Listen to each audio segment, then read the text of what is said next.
Hey guys, welcome back to my channel. Rewind that. It's your girl, Miss K. If this is your first time coming across my channel, welcome. Please be sure to subscribe if you like the vibe and hit that notification bell so you know when I go live and when I upload more videos like this one. Let me say hello to my people. Stan. Hi, Stan Jackson and AG and B and Greta. Hey, honey. And let me see, Daria, thank you guys so much for being here. You know that we are talking about BMF season 2, episode number 3. And man, are they coming out or what? Like, are they coming out with the drama and just giving us everything with these episodes? Let me know if you guys could hear me nice and clearly. I want to make sure like I'm not giving an echo or anything like that. I kind of feel echoey. Hold on. Let me listen to myself real quick, y'all. Let me listen. Hold on. We're going to get into the episode in a minute. It's strange because it's not like, it's not allowing me to. Okay, there we go. Oh, no, that's not the right one. Hey, let's see. Reporter Miss K. Yeah. Hey, Monica. Monica Miller and Hope Lee and Michelle Wadler and Mr. Jones. What's up? How'd y'all like the episode? Art Love, what up? How did you guys like this episode? Okay, can you guys confirm? Oh, crystal clear. Great, Art Love. Thank you so much. I appreciate it. That's exactly what I needed. All right, so we're going to get into it, guys, because this episode was really something else. And hey, JT and DeMarcus. So I'm going to try my best not to skip around, but oh my gosh. And it's so hard. Like, episodes like this for me, guys, are bittersweet because, you know, that's why I have to take my notes because I don't want to forget nothing. Like, I like to be very detailed and I don't want to forget to say, you know, a point that I was thinking about. And sometimes I get so pissed off and I'm like, oh my gosh, I forgot to say this and that, you know, so I definitely do not want to miss anything. But like I said, it's bittersweet for me because that means it's a whole bunch of notes and it's just too much time, right? But let's get into it, guys. Okay. We're going to talk. So what I'm going to do is I'm going to go through some of the scenes. And then I'm going to come back and I'm going to check in with you guys and see what you guys are talking about. Hey, Key Mac. And that's cute. Miss, can you stand the rain? That is cute. Did I say Hope Lee? Did I say hello to Hope Lee? I think so. DeMarcus says that Devil's Night was fire. Literally. Yeah, literally, right? Literally. All right, guys. So, you know, the episode starts off, and of course, you know that we have Big Terry, who is he's the one that's narrating. So he narrates the history of Devil's Night, right? Which is actually Halloween. And, you know, because their family are Christians and everything, they grew up in a Christian home, the mom never let them participate. So he's letting us know how Halloween night became Devil's Night, right? First, it was called Mischief Night, where people were robbing and, you know, doing a bunch of other crimes. But eventually it became Devil's Night when folks started setting houses and buildings on fire. He says it started off as one night and then it turned into a whole freaking week. Okay, so you see, you know, they was out there. I was glad to see that they showed Meech and you know, younger Meech and Terry. That was cool because, you know, we were introduced to them in the first season, so that was cool to see them again. Little flashback and everything. So you know, she's praying. She's like, I'm praying the devil don't find us, you know. And they were out there chasing people around because they were like, he was saying that it was like hell for everybody in the city. You know what I'm saying? Like everybody was going to be victim to something. Okay. So we also see, hey, Big Smooth. So we also see on the news that, you know, Terry is looking at the news, he's getting ready to go to school and take his sister to school as well. And he sees on the news that there's a drug route. So a drug route definitely means that it's going to be a problem for the drug dealers, and that's going to increase the crime because they're going to start robbing each other and stuff like that. All right. So let's see where we're at next. Okay. So here, guys, we got this scene where Meech and Monique, they back smashing. And I got a scratch in my head moment. You know, I normally don't do the scratch in my head moments until Sunday, but I got to tell you guys because it just is bothering me. All right. So, I never knew that they had a baby together. I know that the first time that they ever were together in the first season, he said something about, did you get the money for the kids to go, buy some clothes for the kids? But there was never kids that I recall. It was always Zoe. Everything was about Zoe, Zoe, Zoe.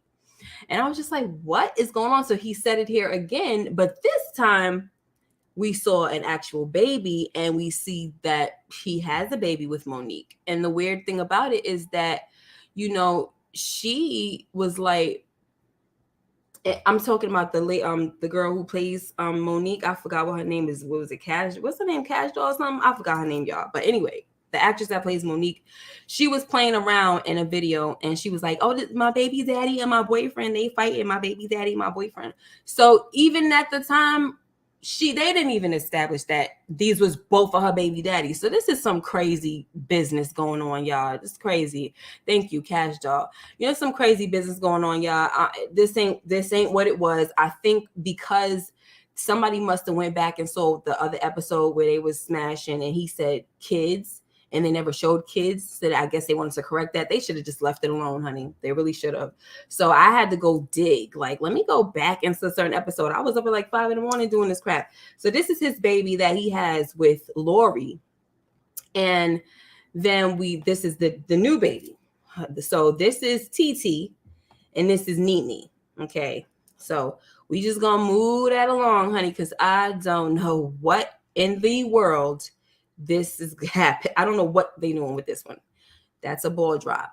AG says, so Monique has a baby with Meech. Right, that's what I'm trying to say. I'm like, what? Girl, they messed up. That's all I know. Totally messed up. So let's just move it right along, honey. So unfortunately, Terry and Nicole get into a car accident, and Nicole's hurt, right? Nikki's hurt, and this is because the folks from A Touch of Class slashed their tires, right? So now Terry, he wants to get to the bottom of this. Of course, Charles is pissed off, and he wants to know if this is street related, because later on he finds out that all the cars got their tires slashed. First when they got to the scene, he was like, is this street related? What's going on? Who would want to do this? This looks like it's purposely done and all of this. And he was telling his father that no, it had to be a devil's night prank. But later on, when they get to like the garage, you like, this ain't no prank, because all of the cars got their tires slashed. So Terry tells him that it's not street related. He promises, but he will handle it. So when Pops leaves, Denise, she tells Terry, listen, I love your father and all, and I respect him, but she's like, I have a son in college, and listen, we need to fight fire with fire. Okay. And also thanks to Marquisha, I am jumping around a little bit, guys, but thanks to Marquisha, they know that it's dude from Touch of Class, right? And his name is Clete. So we saw Terry being all ghetto and everything up in the insurance place. And Marquisha's like, you need to use your inside voice. And he told me something, don't talk to me like a kid and everything. She said, don't act like a kid. And that's true. I was definitely with her when she said that. Don't act like a kid. All right. You in here being loud, being ghetto and everything. Like, come on. I can't stand when people don't know how to turn the ghetto off. Like, there are people that are mad hood, but they actually know how to like curb it. You know what I'm saying? They know how to curb it and try to act like they got some daggone sense. And he don't. Okay, so anyway, DeMarcus says that Denise is about that life. Sure is. Definitely a rider. So we're going to talk about that as well. So it's giving Quaker Oats. What are you talking about with this outfit that she got on? Yeah, too much. Hey, LSW and capital K. All right. Where we at? Okay, so now we see that Meech is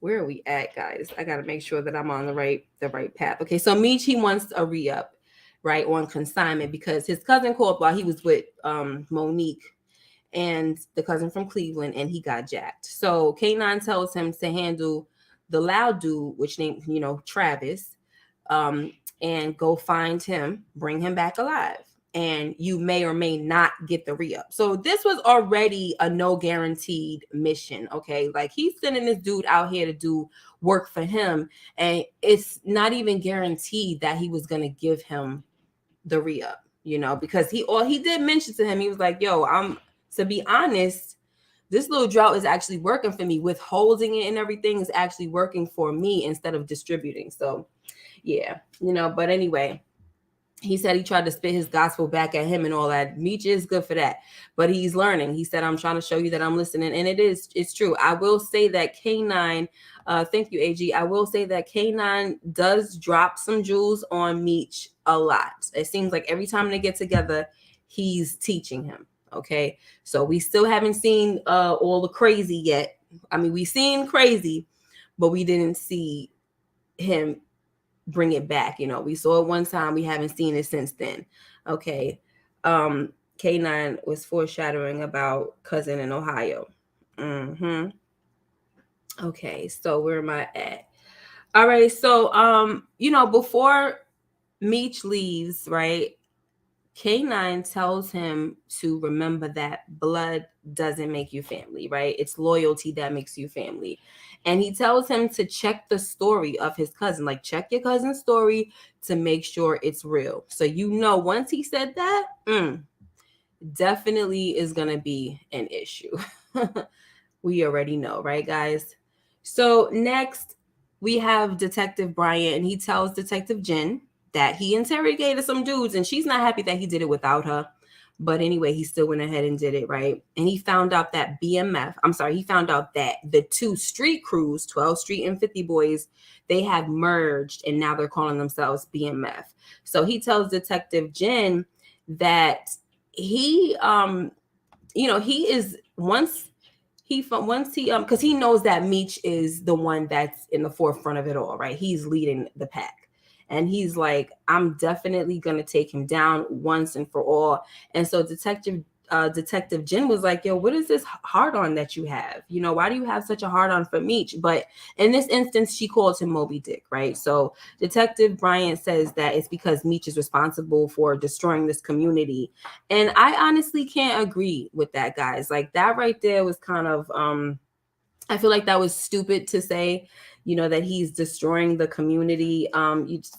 Meech is not that big yet. He is responsible. He has a part to play in it, but he's not the only one out here. Like he's not even a freaking distro. Like I don't understand. There's guys there's bigger fish than him. It's so funny that she had to remind him. Like she was like, yo, that Ahab never caught Moby Dick.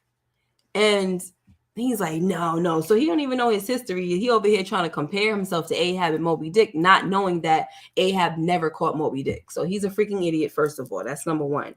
Number two, it's funny that he's talking about this big fish, but Meech is not even a big fish yet. So when the younger cop comes in, she called him GQ. I don't know if that's his name or she just calling him that, but she was like, GQ, did Ahab catch Moby Dick or not? And he says, no, ain't nobody ever caught that big fish. And so in a way, this is kind of like, I'm saying all this to say that in a way, this is kind of like foreshadowing because Meech does become a big fish, right? And that's who the feds are after. They're after the big fish. And so sometimes they go after the little small guys at first, but this dude got a hard on for Meech as if he's a big fish already, and he's not. So it was just kind of stupid to me. And do you guys remember how him and Meech used to get along? Like he was considered coach and he didn't mind taking payments and all of that stuff. But now all of a sudden he hate Meech so bad. I'm just like, why? Maybe it was that ungratefulness. You know what I'm saying? He didn't want to, he definitely helped Meech get out of trouble and stuff like that. And when Meech didn't really return the favor or, tell him who possibly killed his partner and all that, then he kind of turned cold towards him and he really hates him. So yeah. Oh, okay. Yep. Me and DeMarcus are on the same page. So he says Bryant is upset Meech has something to do with Detective Lopez's death. Listen, Detective Lopez has something to do with his own death. He was too daggone nosy. He should have been minding his business. You see how Detective Jen know how to mind her business and fall back and try to just trust her partner, even though she probably shouldn't. Come on now. So let me see. Somebody had a scratching my head moment up here. I just want to see, even though it's premature. We supposed to be doing this on Monday. I'm sorry, guys. I done started something, huh? Big Smooth. Scratching my head moment. What would K9 do if he was chasing somebody and they started shooting at him? Lasso and what? Hog tie them? Wow. Yeah, probably so. Yes, Detective Lopez caused his own death. Absolutely. All right, so let me see where else we at. I just want to make sure that I'm on the right track, guys. All right. But yeah, like I said, I remember when he used to take that money from Meech, and I remember when it was okay. When he was the cop that was in the pocket, it was okay. Now all of a sudden, hates this guy. All right. So anyway, guys, Meech goes and he checks up on his sister because one of the dudes coming in, they tell him what happened. And he goes and he's saying to Terry, like, yo, why you didn't tell me what happened? And he's like, the last time I saw you, you punched me in my face. And he's like, so what? You deserved it. Look, didn't say sorry, nothing like that. And the sister's like, can y'all please not do this, And Meech is like, you know what? We do this all the time. We fight all the time and argue all the time. But I love you guys. I love y'all both. And, I'm always have your back. And so I definitely, I appreciated this scene because it was, listen, if Meech never came over and said this to his brother because they haven't been talking and they had a fight, I don't think Terry would have called him for the situation with Clete. I really don't think so. So this kind of set everything up, and I think that it was good, and I thought that it was a good thing of Meech as the older brother to come in and just let it be known, like, I do love you guys, because right now this is something serious. His sister, they could have both died. Honestly, they could have both died. Like the way they were swerving and this and that was so messed up what that guy did. That dude did not care either. That dude, Clete, he did not give a daggone. He was like, you lucky that it was just that, because next time it's going to be worse. And I'm like, yo, who are you? I know last week we was talking about how it's probably, he might be mob related or whatever, but yo, who are you? Because when Terry went to like the not the store, he went to the business, the Touch of Class business. It was a bunch of black dudes around. Nobody looked Italian or this and that. It looked like there was a part of Italian mob or whatever. It could be any kind of mob. It don't got to be Italian. But I'm just saying, it didn't look mob related.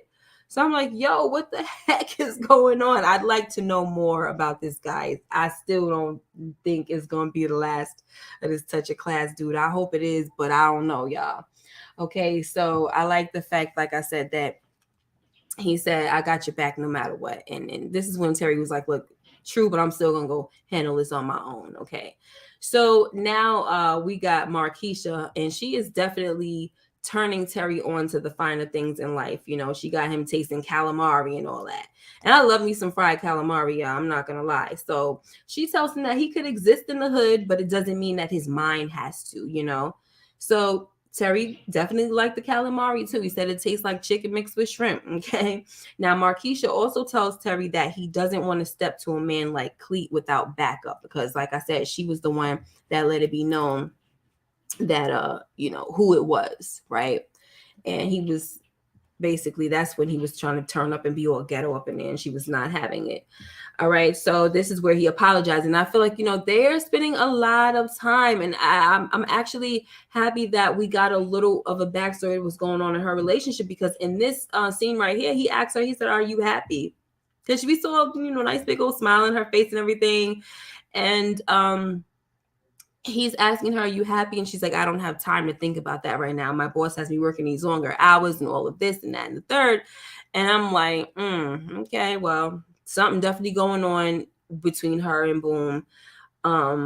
But we're going to talk about that later. We're going to see there's more than just something going on. And there's a reason why she doesn't mind spending time with Terry, which she shouldn't be. But, she got the type of husband that she got, somebody that putting their hands on her.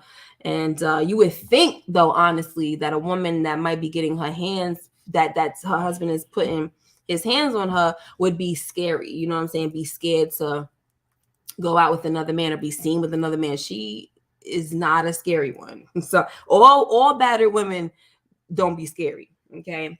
So anyway, let's move on. So guys, we got this ninja out here stalking. Okay. Stalking. he is stalking, and he ain't listened to Cuz about not taking a dead man's shoes. Okay, no, actually, he tried to listen to him about the shoes. All right, but once Lamar was like, "All right, let me get those," because the dude Cuz was like, "You can't do that. Like, come on, that's a violation and all that. You cannot be taking no dead man's shoes because the dead man had some gators on and everything." And he was like, he was like, he ain't going away. He ain't going to use them again and all of this stuff. And he's like, nah, you just can't do that, right? And so he looks down on at Cuz shoes or whatever. It didn't show what kind of shoes they were, but I guess he was like, oh no, you not. I don't know if they was Jordans. I don't know what the heck they were, but he was like, you are not getting in these, right? Is it? He said in some sweat. Oh, that's what he got. Big Smooth. Okay, because I thought that he was listening, so he borrowed the sweats. Okay. Because I done got totally confused. I thought it was some shoes that he didn't show. It should have showed the shoes. Normally, if they would have showed us what he was talking about, but it was the sweatpants. Okay, thank you, because I totally was lost. I thought those was the shoes, and he was like, "Nah, you ain't getting these shoes. I guess you might as well take the Gators." He didn't give a daggone. He still took the daggone Gators. See, this is why we have to discuss some things, because sometimes I might not get it. So, because I kept rewinding it, I'm like, what is he talking about? I mean, it kept showing his sweats, but it still didn't click. I don't know what's wrong with me. Hey, Eric. Thank you for the super chat. I wonder how weird it will be for Meech once he meets his mom's character on the show and has to make love with her. Oh, that is so gross. You can say it all. That's fine. Yo, I did think about him meeting whoever he's gonna meet, right? And then having little Meech with her. But that is very disgusting to verbalize it like that, or right. That's disgusting. Thank you for that horrible thought. Thank you, Eric. And welcome. All right, guys. So here's what I have to say about Lamar, right? So it's so weird, and I think it's funny, and I think it's actually good writing that he has on gators, because, alligators are supposed to be like these ancient predators. They're kind of like very high on top of the food chain, because they're very good predators. Okay. And he's definitely on the prowl, and he's definitely hunting Meech. And so for him to have gators on I like it. It's poetic. And so there you go. Now he's stalking, honey, and the little girl is talking about, oh, he asked me, almost like she got a date. He asked me to go trick-or-treating with him. Zoe is so cute. He asked me to go trick-or-treating with him. And I'm like, oh, that's a date and everything. Okay, trick-or-treating date. And she freaking sees her father over there, and she ran, but a bus passed by, and by then he was gone. That was some real Jason Michael Myers, like. I was like, what is happening, honey? What is happening? So the mother comes, Monique comes, and she, she tells her mom, I think I just saw daddy. She was like, no, you're just, you're seeing things. So Monique calls Meech and tells him about the situation. Meanwhile, Meech is kind of distracted because he is looking for Travis, right? He's on the hunt for Travis. So he's going around asking. He went to a tattoo shop, and now he's going somewhere else. So he's not really trying to listen to these calls. Like, no, there's no way he dead. He dead. Okay. You sure? You shot the man in the stomach. So if somebody tell you that they might have seen him, you might want to listen to that. Okay. Lamar turned into Candyman. Zoe knows her daddy. Is Zoe really Lamar's daughter? According to Monique, no, that's not. But Lamar says, she's the only baby. I mean, I'm the only father that she's ever known, or whatever. So let's see where else we got, guys. So now we got Detective Bryant, who has, he doesn't want to freaking give up, guys. He takes B. Mickey to a bunch of crates and tells him that this is where they're storing all the bodies in Detroit, the murder capital, of the world and all of that. And because it's just so many bodies, and this is what the drugs that y'all pushing, this is what y'all doing to the community, to the city, and all that. They don't have, too many places to store the bodies, so they're storing them in these containers like these, right? So he also tells B Mickey that Kato's body is in one of these crates as well, because she didn't have, I'm sorry, I didn't say crate, container, okay, one of these containers as well, because she didn't have no family. On top of that, Bryant drops a freaking bomb, guys, and said, oh, wait, yeah, she did have family.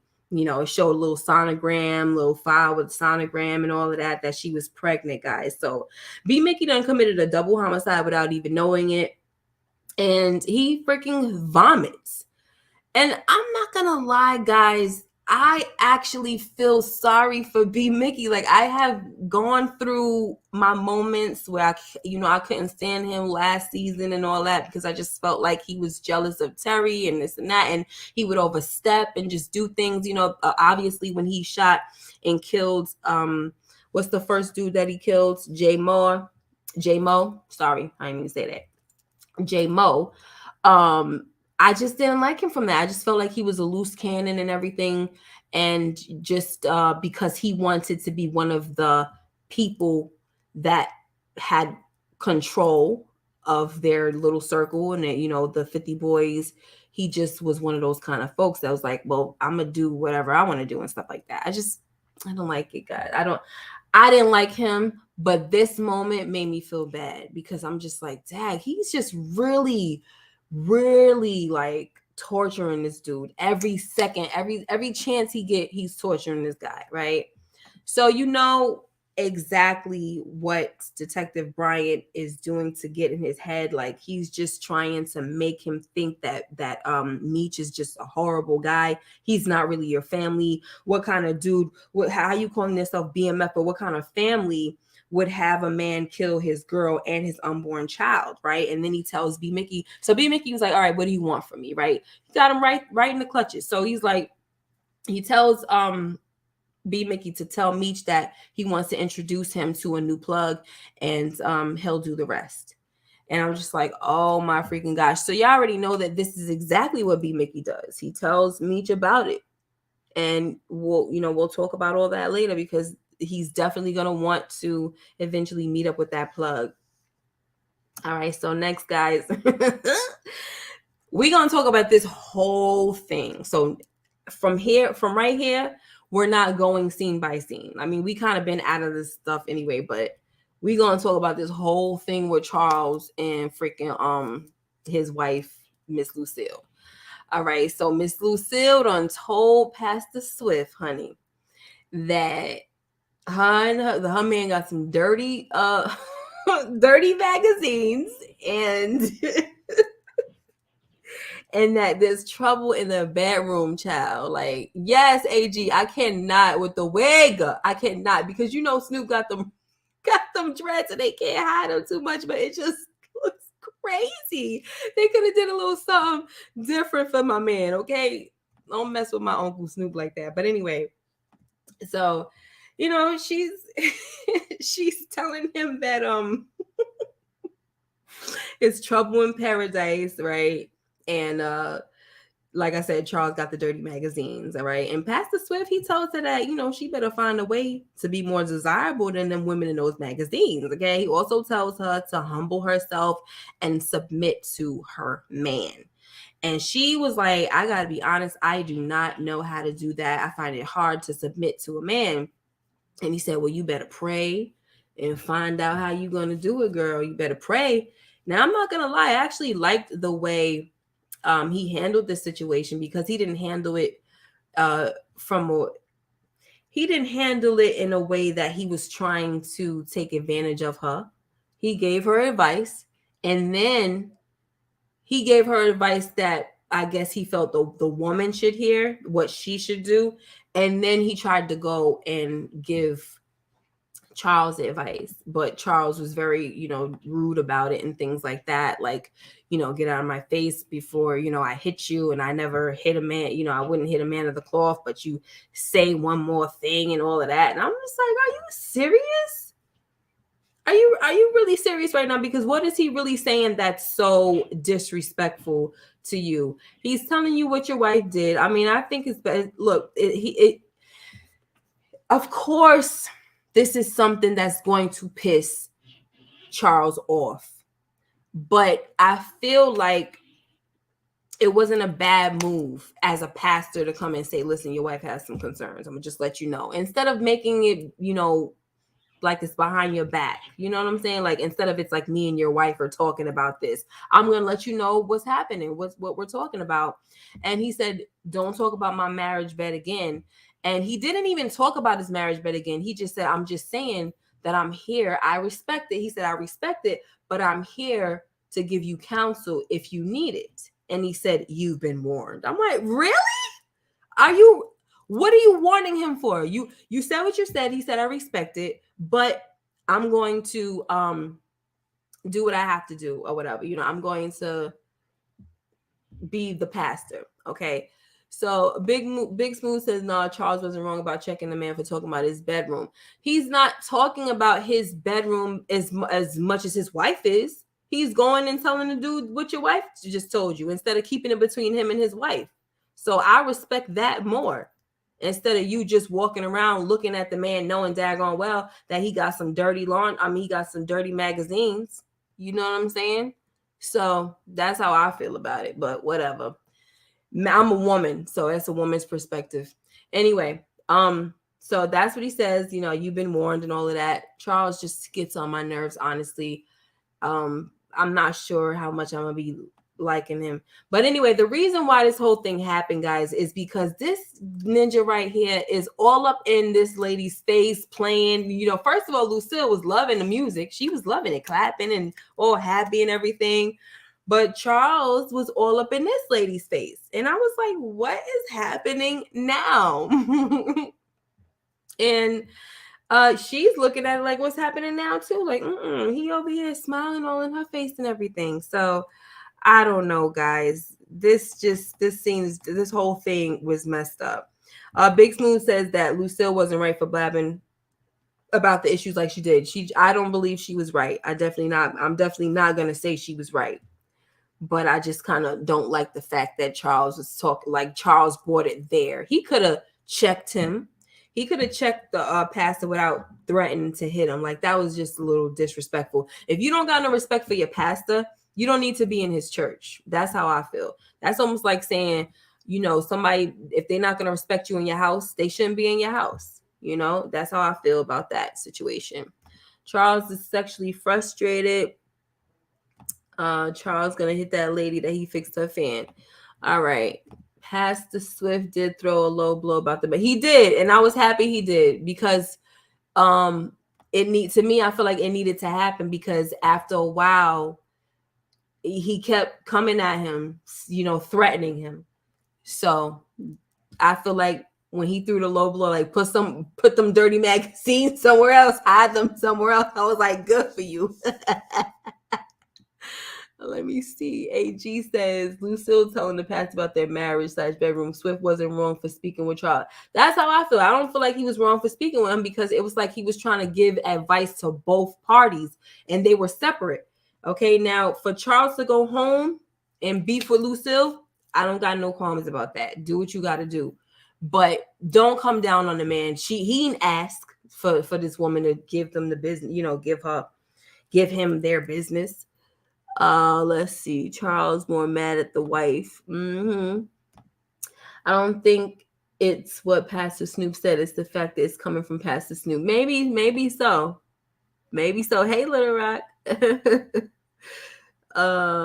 Little groove in the choir. Charles wasn't right for that little groove in the choir. No, he wasn't. Let me move on, guys. I'm sorry. I like, seeing what you guys are talking about. Let's move on. So, now he goes home and he's talking about the whole situation. Like, why did you go and say this and that? And she's like, well, I wanted to talk to him because he's a man of God and all of this. And he was saying something, and she's like, he's a man of God and you better respect him. And he said, when am I going to get some respect? And she said, when you earn it. I was like, ooh, I kind of felt that one when she said it. There is something going on that is making her pissed at Charles. So we already established that most likely it's the money factor, right? It's the money. And also, I think that it could also be the way he treats Meech. You know what I'm saying? Like, don't be messing with my babies. So that's probably another thing. But I just really want to know like the whole root of it. But we heard her already say that she don't like the fact that they're struggling. And so there you go. And look, guys, she talking about some he said, I don't got time for this. I'm about to go fix Miss Mabel's fan. I said, oh no, oh no.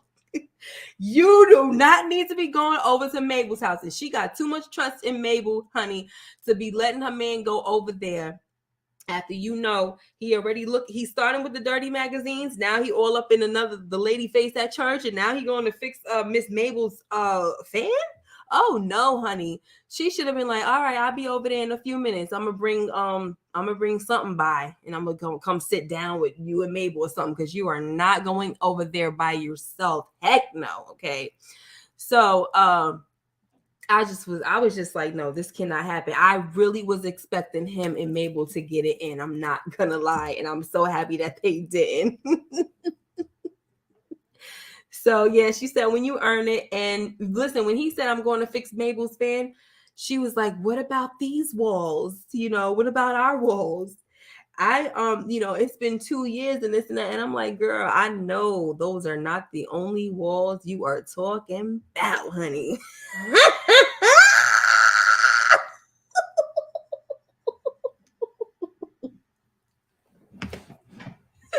I'm sorry, I had to throw that in there now.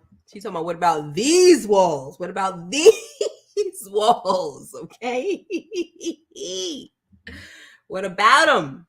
Freaking worried about somebody else fan. Get these walls together, honey.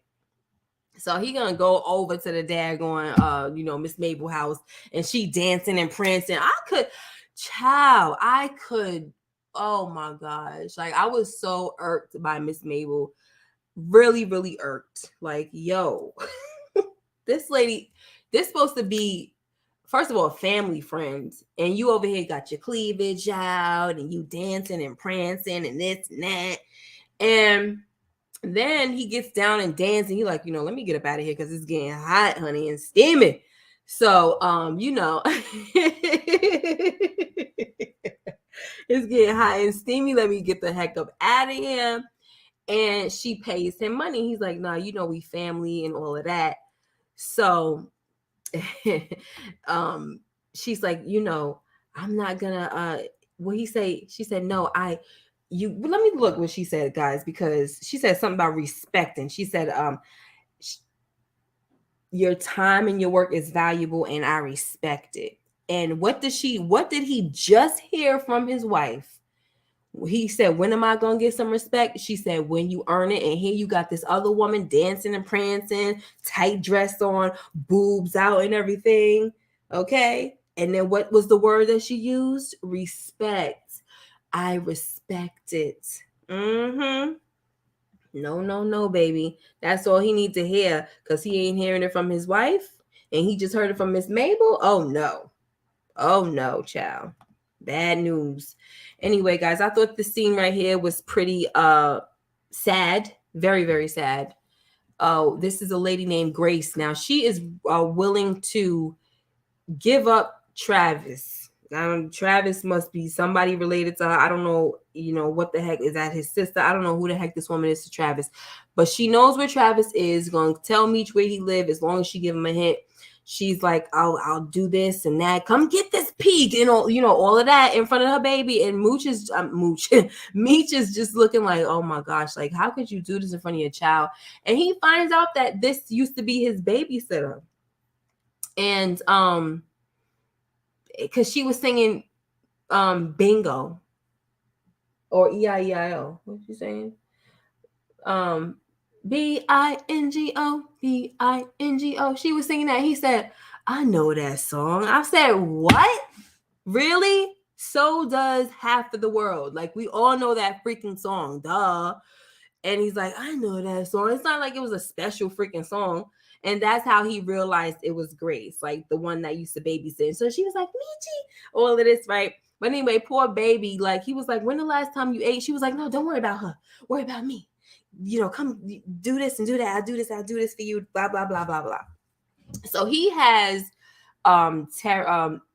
what's his name? B Mick brings a Happy Meal and also some stuff for her. And he's like, I'm not giving it to you until you let me know where Travis is. I mean, she gave up the whole thing. Car should be outside, everything, address, everything, honey. I was like, dang, yo, this is terrible. But Meech was very disgusted, you know, especially because she was doing drugs in front of her baby. And he was like, how could you do that in front of your kid? And she was like, who are you to judge me? And so, you know, she tells him that we all got our choices and she could live and die with hers. And she said, but can you? And I was like, really? Like, you could live and die with your choices? The fact that your baby is starving and you are subjecting her to witness this right here, you can live and die with that and be okay with those type of decisions? She was bugging. You know she's sick off that daggone crack, yo. You know she's sick, because for her to say she could live and die with her choices and basically be okay with it, no, you can't. Not a real mother. You got to be definitely sick in your head to say something crazy like that, okay? Now, anyway, let's move on. So, Detective Jen, she pulls a man out of a burning building, because remember, this is still Devil Night, and so they set stuff on fire, and or this might be Devil Week, you know, but whatever. So they set things on fire, guys. So they done set a whorehouse on fire, and there's a man that's screaming inside, and so she goes and pulls him out. His arm is all burning up and everything. And I was like, yo, that was really, you know, admirable of her. And also, he turns out to be a war vet. He fought in Vietnam, and she thanks him for his service and tells him that they escaped from Saigon and all of that because of men like him. And but unfortunately, the brother died and everything. But she was just very grateful to somebody like him. And we also see that she has a lot of trauma in her life, guys, because after that we see her burn herself with the car lighter. And you know, the new burn that she placed on her wrist, we saw old ones around. So she was crying and she took the lighter and she burns herself. So I'm thinking that maybe she did this to kind of get away from the pain that she was feeling, the emotional pain that she was feeling, whatever hurt that she was feeling, whatever memory she may have had. She wanted to escape that, so she burned herself to kind of like let's get away from that part. Let me focus on the new pain, the burn that I got right now. I remember seeing Omar from The Wire do that. He did a cigarette burn. The situation happened with that girl, Tasha. I think her name was Tasha, but you know, he was crying, felt very bad about it, and he did a cigarette burn. He, you know, made a cigarette burn in his body. So yeah, that's crazy. And then here we got Detective Bryant coming in saying, why would you go into a burning building? That's for firemen to do. And you know, she was like, we don't get to pick and choose who we save. He's like, the hell we do, you know, and or the hell we can't. And that just really goes to show that what he did later on with Meech, that was him picking and choosing who the heck he's gonna save. And we will talk, but it was funny that he said that in that moment, because that's exactly what the heck he wound up doing. He is a scumbag, yo. So anyway, Meech and B Mickey, they finally catch up with DeMarcus, definitely. And I had my reservations about her at first, but I'm really liking her. I do. I like her. So, you know, she ran over that dude. She ran over Dink. I was like, yo, she's into police brutality. You know what I'm saying? But, you know, that was just her, I guess, being a Detroit cop, you know what I'm saying? But also we see that I think she does have a love for Black people, the way, you know, the way that she's been acting, especially the way she acted towards that man in the ambulance and stuff like that. So Eric, thank you for the super chat. Was pissed at Detective Bryant gonna try to send Meech to jail on his deathbed. Yeah. It's like there was nothing to hold him for. You don't even know, like, he didn't have any kind of proof for anything. It was just crazy. It was just weird. But thank you once again for that super chat. I really appreciate it. I'm gonna talk about it once we get there, but it was really, really frustrating for me. I didn't like it. Definitely. Peaches is for the streets. Thank you, DeMarcus, for the super chat. I appreciate it. So yeah, guys, Meech and B Mickey catch up with they finally catch up with Travis, okay? And he's with Peaches. And is this a surprise? No, it's not. I mean, we already saw how he was flirting. Sorry. We already saw how he was flirting with Peaches and all that. But I thought that Peaches, was gonna hold down K9, and that she was just, she's friendly with the guys, but she's not gonna overstep or nothing like that. But no, she ain't friendly for no reason. Talking about, I'm still gonna be doing me. Like, girl, go sit down. Ugh. Anyway, so I thought that it was a terrible idea for B Mickey to go with him, because I just felt like B Mickey will screw something up. Like, if you need to bring this man back alive, I do not think that B Mickey is the one that should be with you. But it wasn't B Mickey who winds up killing Travis. It was actually Meech. All right, so this is Meech's first body, because we thought, he thought that Lamar was his first body, but it's actually this dude here. But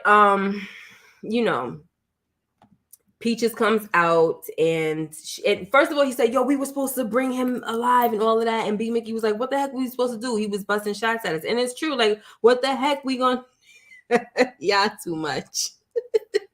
What are we gonna do? Like, what was we supposed to do? And it's true. What was we supposed to do? This guy was just shooting and all of that. So it was just a stupid mission. And I kind of feel like K9 knew that it was not gonna be something easy, and he knew that it was a not really a suicide mission per se, but it was going to be one of those type of situations where he would have had to kill Travis, because he probably knows the type of dude Travis is. Travis is going to bust shots, and how the heck you going to get out of that trying to bring somebody alive? You know what I'm saying? So I don't know. I just feel like K9 is he's very strategic with certain things, and he had Meech take care of a situation for him without him having to come up with the weight. So anyway, so he meets up with him, and he got the body in the trunk, and he also tells him that Peaches was with him, and he's like on that trick AB and all of this stuff. Doesn't seem like he was surprised, but I can't. Child, get ready for let me take this off for a second. Get ready for 2 sets of lips on a platter, okay? I'm just gonna say that right now.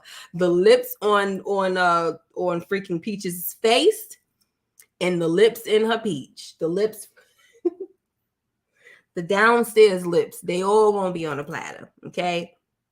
And he probably gonna stuff them in daggone what's his name's dead mouth. But then again, no, because B Mickey was saying that, oh, I got somewhere, because he was like, you're not getting the weight now because my instructions were clear. I told you what to do. Business is business. You're not getting that weight now, right? So he says, all right, well, now I need you to introduce me to that new plug. And who is the new plug? It's the freaking the fake situation, the little setup that Bryant got going on. So after he leaves, he said, clean this up, right? So he's making them get rid of the body and everything. I'm telling you, I feel like this is all a part of his plan. So he's like, like I said, he said my instructions were clear. And this is what B Mickey says. He says, I know some place we can take the body. Where is that? Of course, it's the place that the containers that Bryant just showed him. Ain't that something?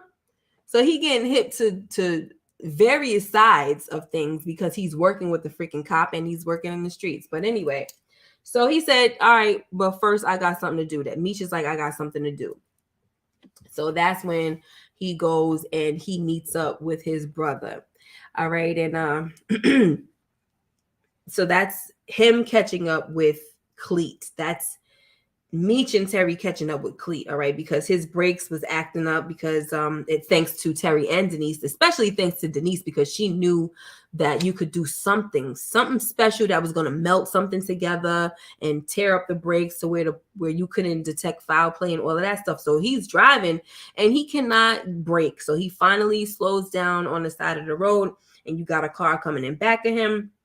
And it's Meech and freaking Terry, and they are busting his freaking behind. So this wasn't a very good picture, so I had to try to make it as small as possible. But yo, I loved it. I just freaking loved it, and I loved the whole team up, and especially after what happened between them last week, in last week's episode, I was loving it. So oh, thank you, Hip Hop and Ghettoish. Thank you so much for the 1999 super chat. Appreciate it. It's actually a super sticker. Thank you. Much love to you. Welcome.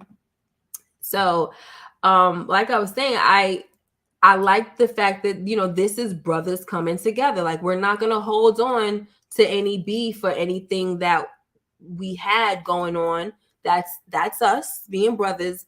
But when it comes to family, like their sis, they could have almost lost their life. Little sis got hurt. Terry could have got hurt. Like, this is no game. So I love when Terry was like, next time we gonna bury your A, right? And the way he said it, it was so like strong. And who is this guy? I'm gonna ask y'all. Let me see. All right, never mind. I'll ask y'all when it comes. It's the new dude that's with them. I don't remember him from last season. I don't know his name or nothing like that, but we'll get to it.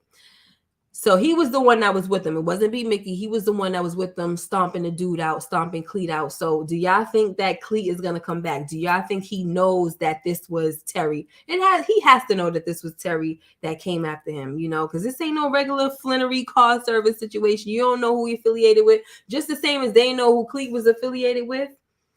Clete don't know these men and where they come from. You got to be careful. You don't know people. Goodness gracious. Stan said Terry should have smoked that fool. Mm-hmm.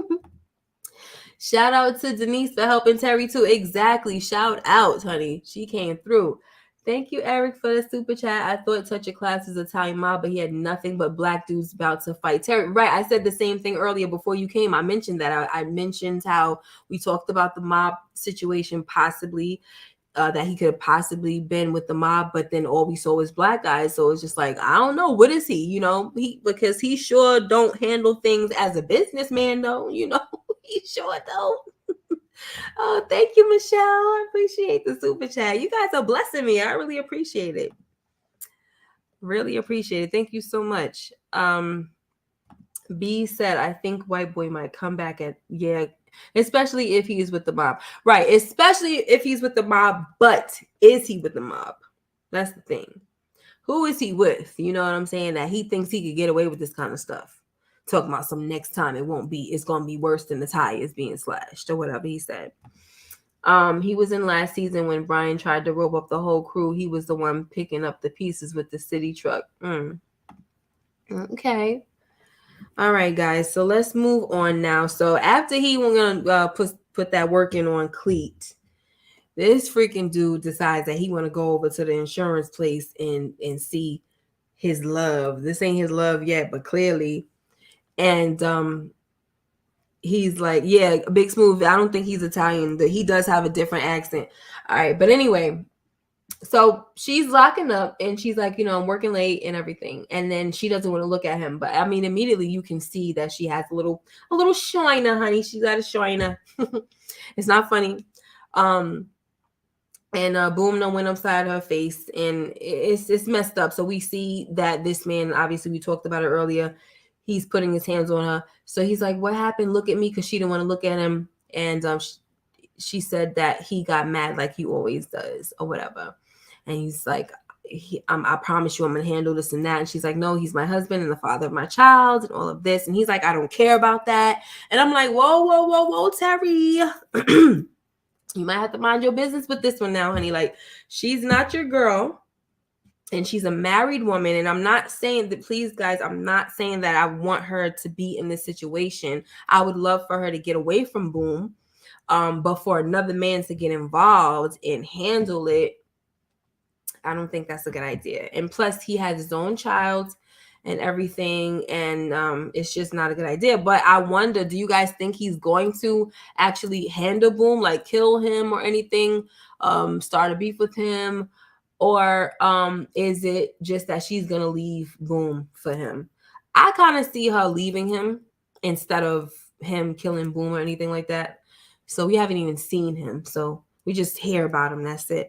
But anyway, guys, right? Where's Lawanda? He don't give a daggone about Lawanda. He like Lawanda then came back with the baby after being gone all this time with all of these plans, and he don't even want her no more. He been chasing after this lady. Hey, Noel. Terry needs to pump his brakes with Marquisha. Yes, absolutely. Like, you're doing too much. You haven't even got the drawers, and you over here talking about you gonna take care, you gonna handle her man, like her husband. Really? He calm down, guy. Calm down. She don't need to be messing with him. I feel like he definitely has good intentions, but he's so young, and she's just gonna have to have a lot to teach him. But he might treat her good. He said, look, I'm gonna treat you, if you was with me, you would not be having to worry about this stuff. I would cherish you and treat you like this and that and the third. I believe him. I ain't gonna lie, I believe him. But people say things before they have the prize, and then when they get the prize, they put it on the shelf like it ain't nothing, play with it when they want. So that's how it is sometimes. Let's see. Oh, thank you, DeMarcus. Miss K, I think Boom was Terry Connect, and after Meech get the Colombian Connect, Terry will kill Boom. Roland is Terry right-hand man. Roland.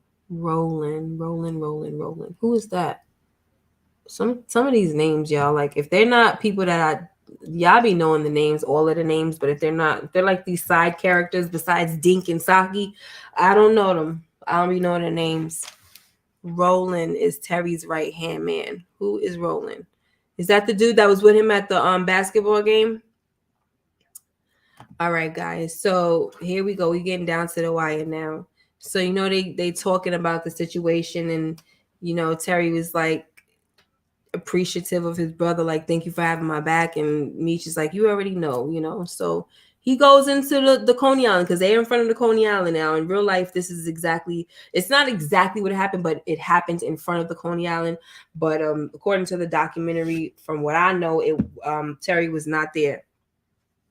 And they were sitting in the car. It was not, they're sitting in the car, but they're not right now sitting in the car. And it wasn't this many people. And obviously it wasn't a whole, what you call that? Like a whole cop setup or whatever. So anyway, I like that they came close to the real story. And that was kind of like my guess that they were going to do, like my little prediction. I kind of feel like you can't really predict when you know some of the story, right? But I did think that they were going to stick to a part of the real story when it came to Lamar coming back, because why not shoot Meech? If that's what happened in real life, and then after that he went to LA, and then we see that it's showing them the whole thing on the poster, divide to conquer, and you see Atlanta and Detroit, we got to have something happen. And clearly if they brought back Lamar, then they do need to make this whole thing happen like that, right? Where he does have to get shot, and then that's when he's going to go away and do what he has to do in Atlanta. Remember, they already opened the door. We saw in the first episode, he was talking to the dude Earl, and Earl said, listen, you ain't make it until you out here with these guys over in come holler at me when you want to get to Atlanta, and also you ain't made it until you out here in Las Vegas with these dudes right here, right? So there you go. And that's when Meech is gonna be big time. But obviously while Meech is down, you already know that Terry is not going to allow the organization, the BMF organization, to go under. He's going to pick it right up, because we saw how he acted in last week's episode, how he interfered, and he's not supposed to be in the game. But as long as it's his brother involved, I feel like he feels like he has a duty to kind of just continue things on, or to interfere to make sure that nothing happens with Meech, this and that and the third. But at the same time, I feel like Terry just want to be in the game, to be honest, because he doesn't have to interfere. If your brother is hurt and things has happened, it's a drought and things are going to go slow, you can just let him be out the game. Why do you want to still be in the game after you got shot and he got shot? Don't y'all want to take that as a sign to say, let me just throw in the towel? Guess not. So anyway, guys, so he goes into, after he says what he says, Terry goes into the restaurant. He says he's gonna get him a few conies, and that's when we have Meech. No, I'm sorry. Let me see this guy right here. This guy right here. I don't know if you guys know his name, but that's the guy that I wanted to know what his name was. All right, so he is someone who tells Meech that he heard his cousin is riding around in a new car, because Meech took what's his name's advice, K9. Oh, that's Roland. Okay, thank you, Big Smooth. So Meech took K9's advice, and he sent Roland to dig up some information to see if James's story is real, right? Did he really get robbed? So Roland tells him that he heard that his cousin is riding around in a new car. You know what I'm saying? So Meech is like, "Oh, we're riding around in a new car, and you just got you just got robbed, you know? So sound like we got a Judas in the family." And then he was like, "Good thing I got you," right? That's what he says to B Mickey. And my thing is, yo, guys, every time he talks like this to B Mickey, and I know some of y'all talked about it before, you said that you feel like you think Meech knows what B Mickey is up to and everything. Now I'm trying to figure out, and this is no disrespect to little Meech, I'm trying to figure out, is his acting a little off, or is it that he does know? And because sometimes we see that Meech does act like this when he's up to something, but it just seems so weird that he's like, "Oh, thank God I got you. Thank God I got my right hand man.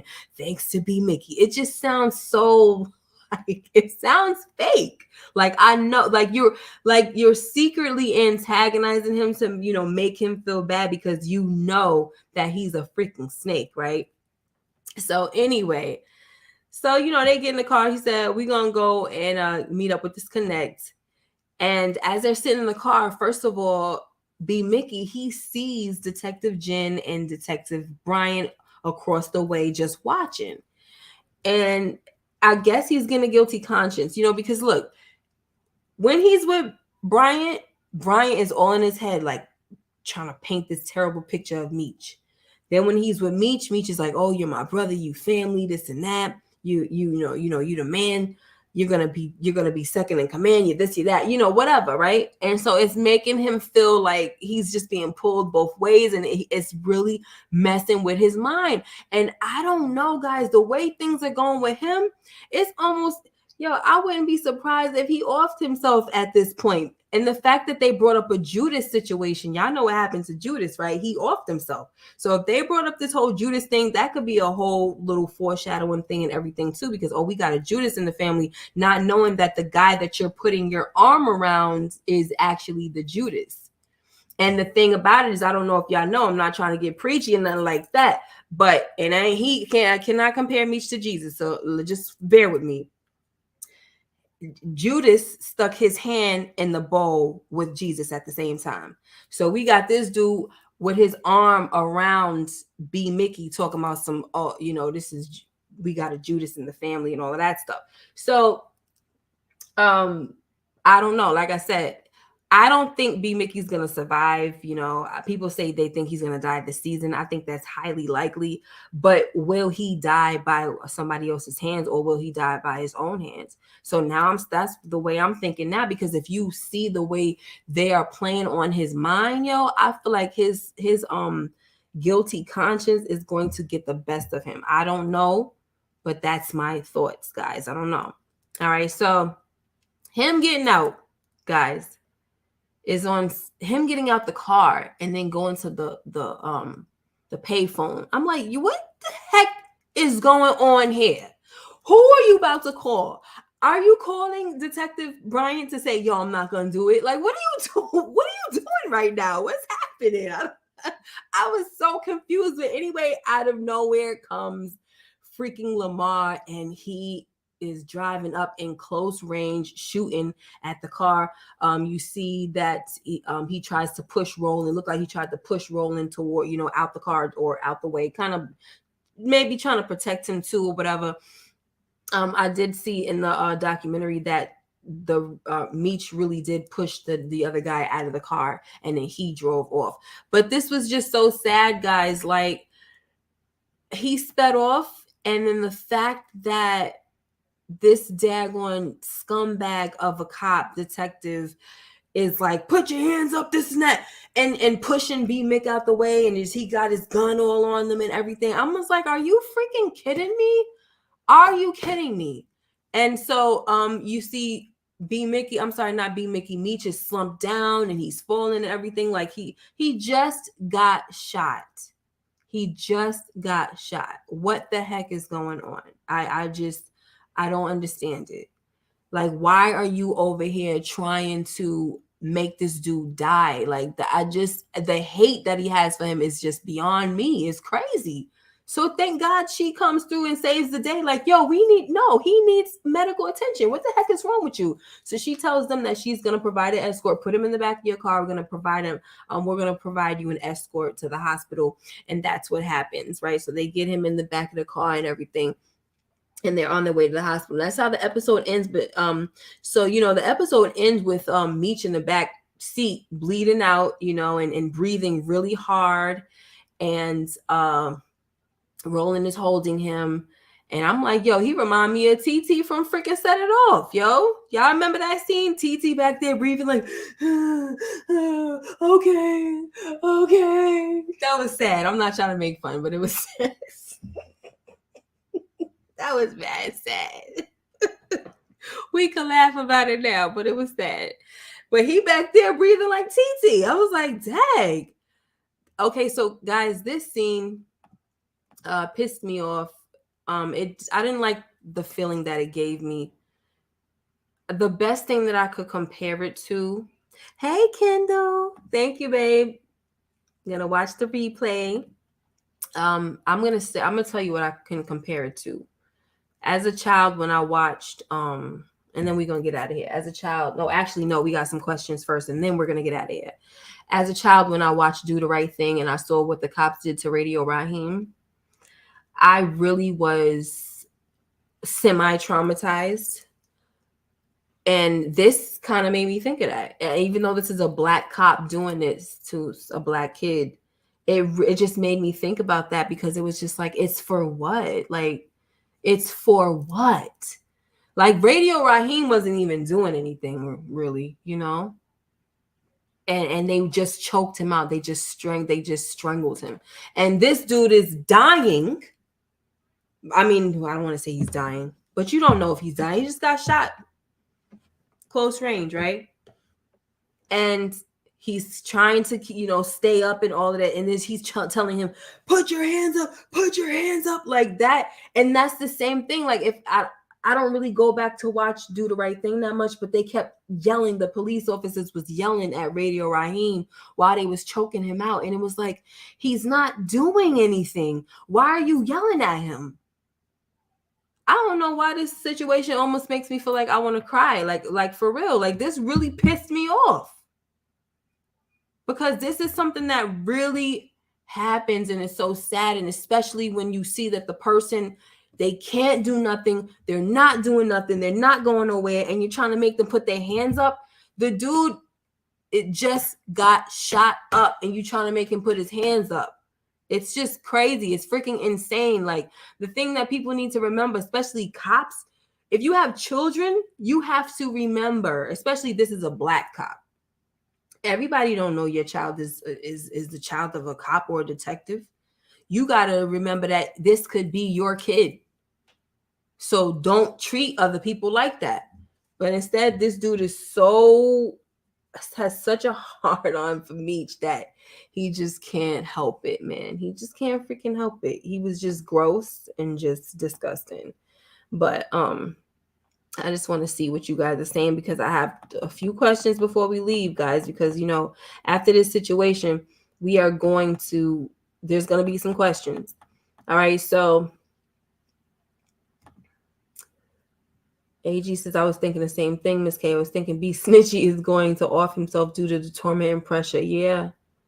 Yup. When he went to the cell phone, they might figure that out. Yeah. So I'm thinking, Tina. Hi, Tina. The documentary states Meech was usually 2 steps ahead. I think Meech got a gut instinct about B Snitchy. Probably. Yeah. Maybe that's what it is. Stan says change of pace, Miss K. What do you mean? B snitchy was buying time. Okay, that's good. All right, because I'm like, what is this? You know, Big Smooth said, where did he get a fresh Jeep though? Right.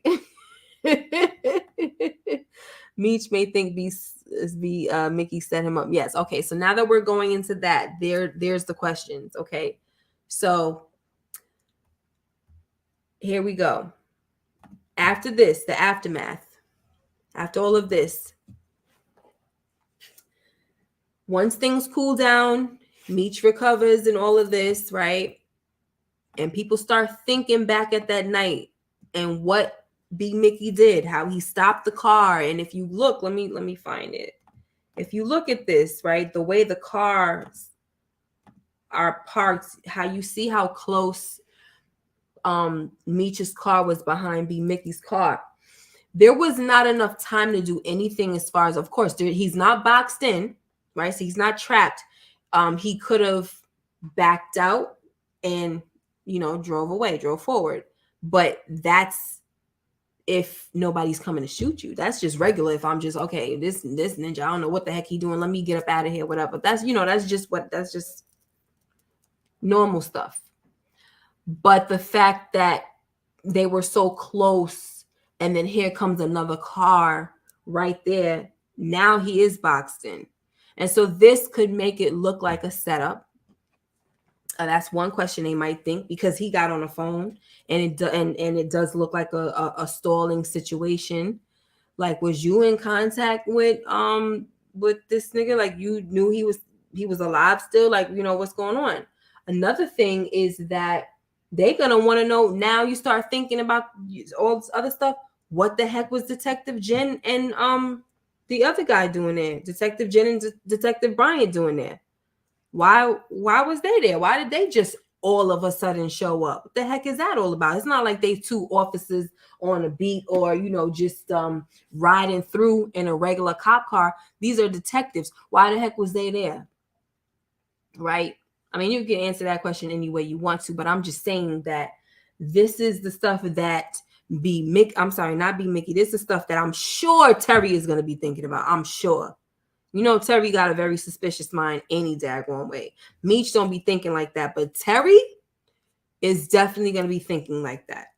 All right. And the synopsis for next week's episode is saying that Terry is going to be the one taking over things for a little while Meech is in recovery and things like that, and trying to get a new connect and all of that. So, you know, like I said, I think that once things die down, there's going to be a lot of questions about this whole situation. And especially because B Mickey got out of the car and he did that crazy, you know, that suspect type of stuff. Those are suspect moves that he made. And then you go over there to the phone. But see, the thing is, you know, what's his name? And got no daggone, what you call it?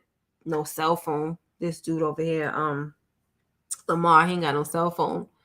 But pager, anything. You don't got to be calling nobody's cell phone. You could be calling somebody's house, somebody's crib. But he came through so fast that you can't really say, oh, this is a setup, you know.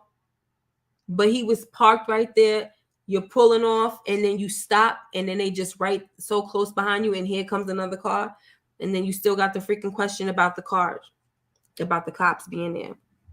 So, you know, there you go. But Big Smooth said they could argue that they were just patrolling. I mean, they could, but that's not what Terry is probably going to think. You know what I'm saying?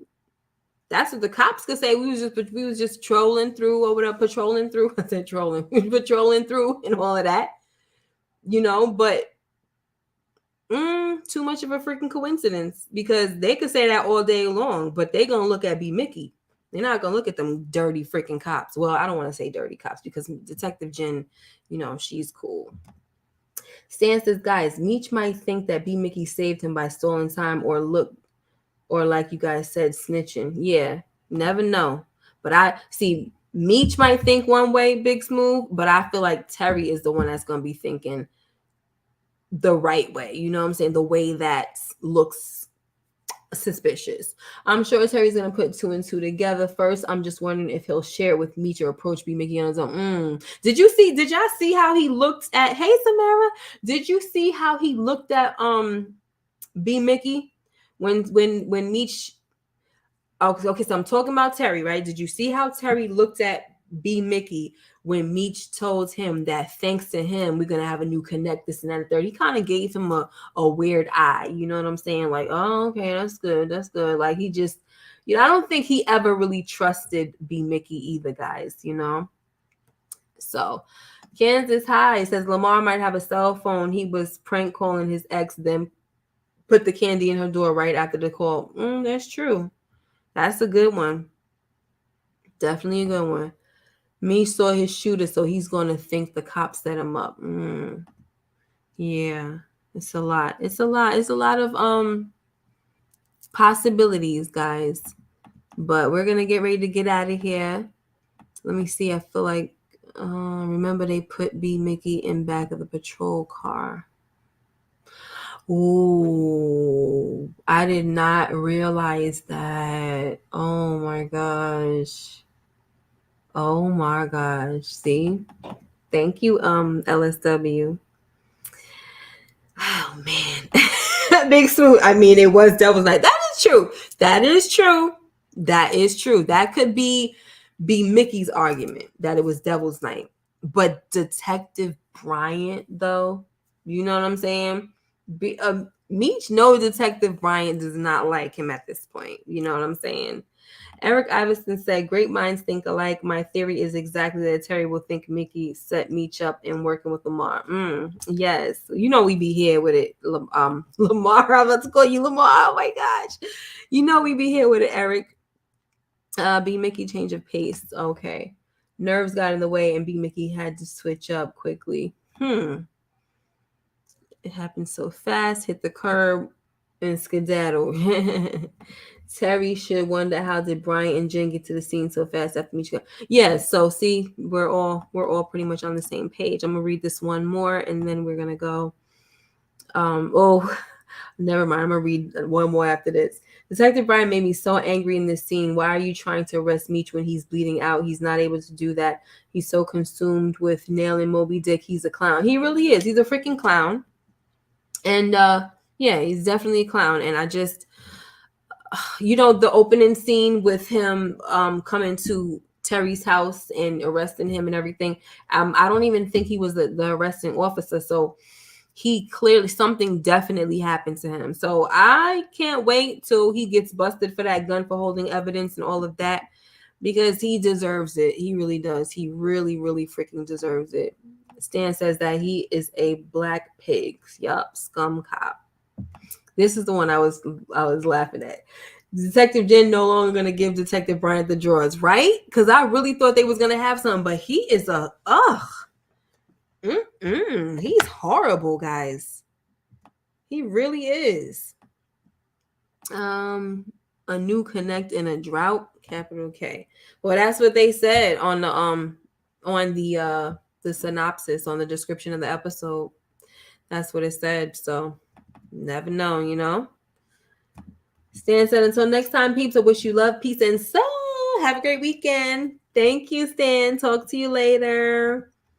I didn't think B Mickey wanted to be present for the sting. Yeah, why would you want? Why? And the thing about it is, I don't feel like Detective Bryant protects him enough. Like, B Mickey got to be smarter than that. Like, he gonna say, "What you think I'm dumb?" Like, I know that Kato was not in there and all of that. But it's like, if you feel like you see this guy is trying to play with you, then you should kind of put it together that he's not really trying to protect you if he keeps on meeting up with you out in the open in broad daylight, things like that. Like, it's not the places that he's meeting. I wouldn't say they're always so out in the open, but it's just like people can see. Anybody could spot this situation, and I don't think he's protecting him like that. So I would feel some type of way being B Mickey. Like, this guy ain't trying to protect nobody. He's just out for himself or whatever and trying to use me. He need to just take the charge, honestly, or he should have skipped town. He's not even he's holding evidence and all of that. Like, he should have just skipped town. That's it. Tell Meech about the situation. Yo, he trying to hold this over my head. I'm telling you what's going on. I need money. I need to go. That's it. And be done with it. Like, why are you going through all of this? But I guess because he must have felt some type of way that he shot his girl and all of that, and feel Meech is responsible for making him do it. No, ain't nobody made you do it. You did it on your own. Okay? He didn't put a gun to your head. You did it, and you did it like it was nothing. I love you too, boo. Mad cold with it. So please. Big Smooth says he wasn't protecting Meech when he was on the payroll. Right. Detective Bryant is only thinking of revenge and arresting Meech. He will use be snitchy by any means necessary. By any freaking means necessary. It's so true. B. Mickey is going to be a Black Cooper Sax Judas. Well, guys, thank you so much for, I know every time I say I'm going to get out of here, I start doing all that and reading. But of course, this is for us to talk, and, you know, I want to pay attention to what you guys are saying. You guys have a lovely night and a blessed weekend. Please come join me on Sunday when we talk a little more, you know, when I have my crew. Once the crew gets together, you know, our minds start going, and we're just going to have so many different points to bring up. So we do have to talk some more. Maybe there's things that we didn't touch on tonight. But thank you so much once again. You guys take care and be blessed. And I will see you in the next video. I got one more super sticker. Thank you, TP, and welcome. I really appreciate it. Blessings to you. I pray that everybody that sent me a super chat, you know, I pray that God will bless you 100-fold.